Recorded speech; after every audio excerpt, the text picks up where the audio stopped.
to destroy.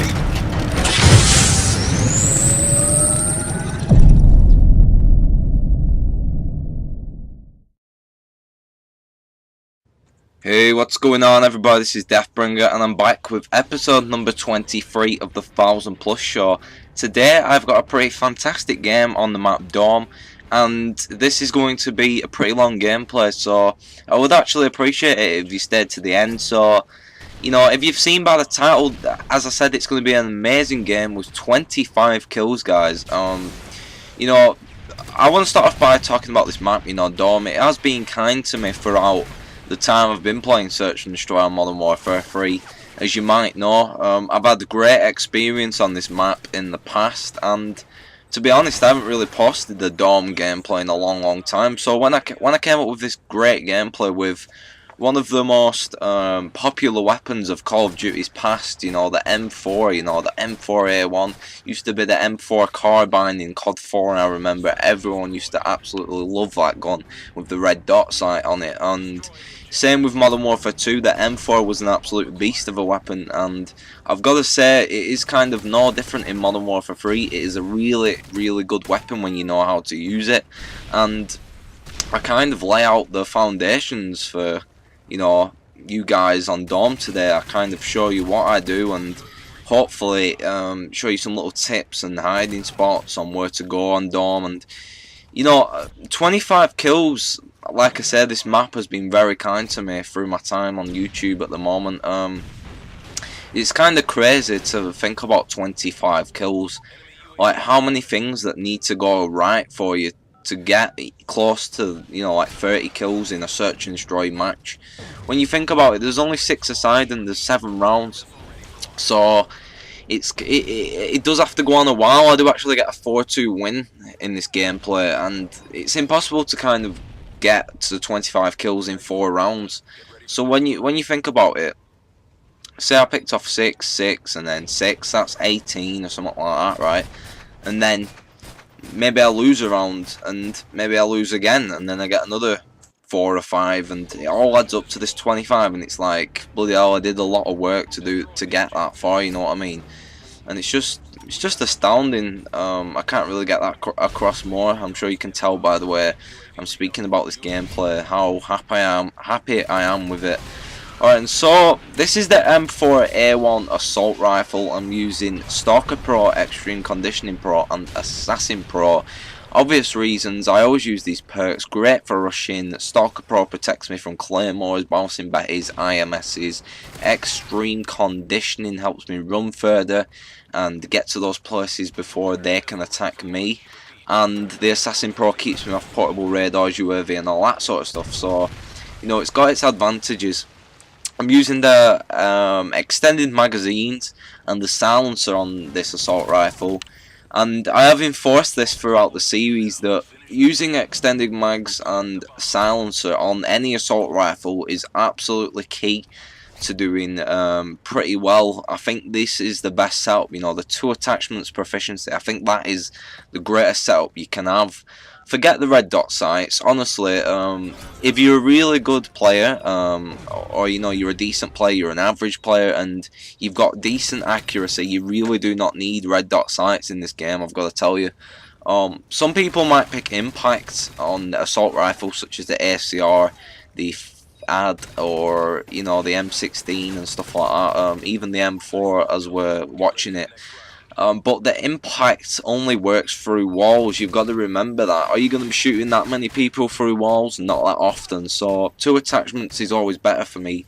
Silencer because I want to be silent on the map with these assault rifles.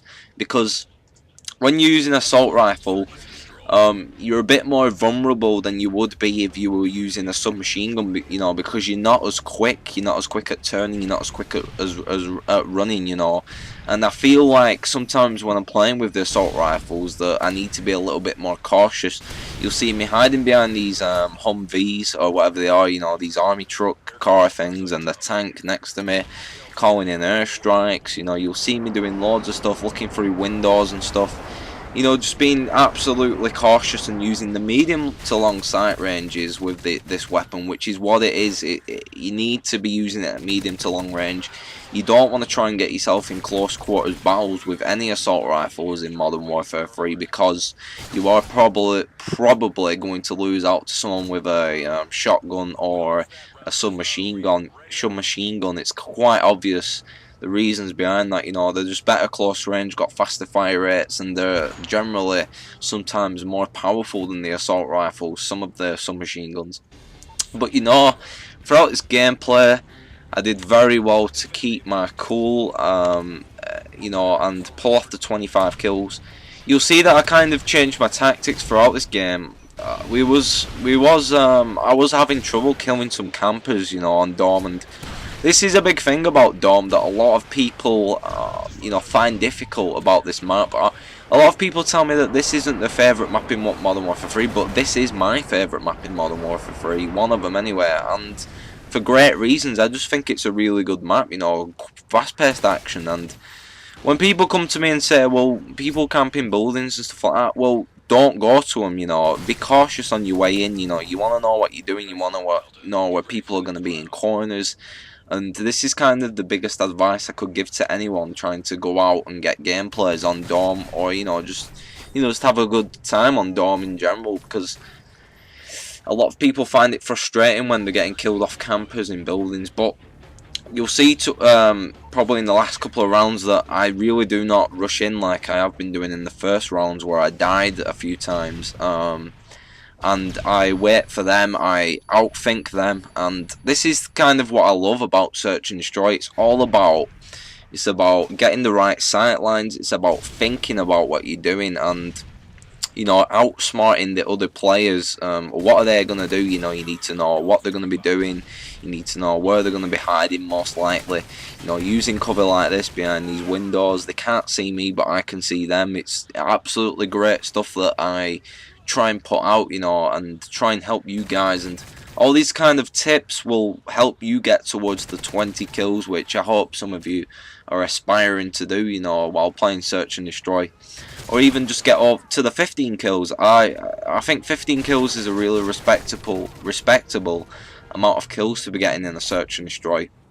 And trust me, I do understand the the frustrations and stuff that people go through to get 20 kills, and I've got a lot of people always asking me questions like, how do you know you're going to get 20 kills and stuff like that. And honestly, it's just down to many things that I've talked about, using sight lines, knowing the maps, knowing the routes, and being cautious, not being over aggressive. Over aggression in Call of Duty can kill you in an instant, because you'll make that one mistake and you'll start blaming other people. You'll start going, oh, look at his overpowered gun. No, it wasn't his overpowered gun, it was the fact that you just got outplayed, you know what I mean? You didn't go cautiously about it.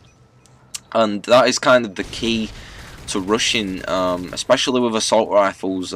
You've got to be cautious, you've got to stay back sometimes, and you've got to capture these kills.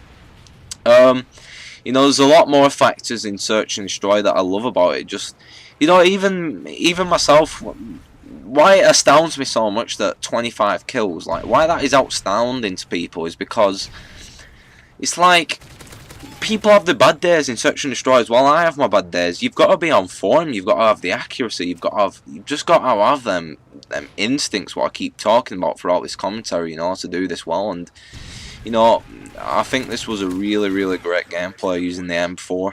One of my favourite weapons of the past. Call of Duty 4, I used to love this weapon.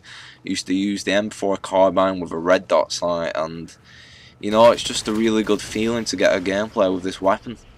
Alright, this has been a really long gameplay, and I hope you've stayed till the end. I hope you've enjoyed what I've talked about. Search and Destroy once again. Great gameplay, and I know a lot of people love this weapon. Alright, thanks for watching. This was 25 kills on Dorm. I know you enjoyed this gameplay, and final word, have a nice day.